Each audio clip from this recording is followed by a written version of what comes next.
5M TV Sénégal. mbokk yi siifur 5M TV Sénégal dal li nag jàmm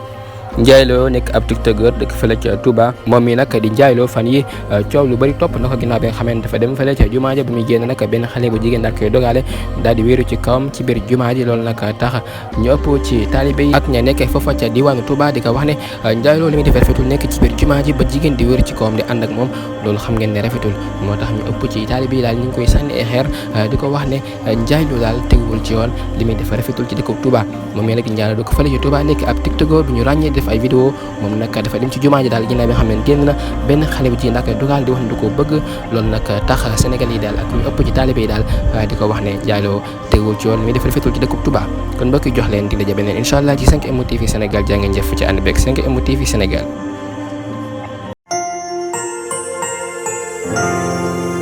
5M TV Sénégal.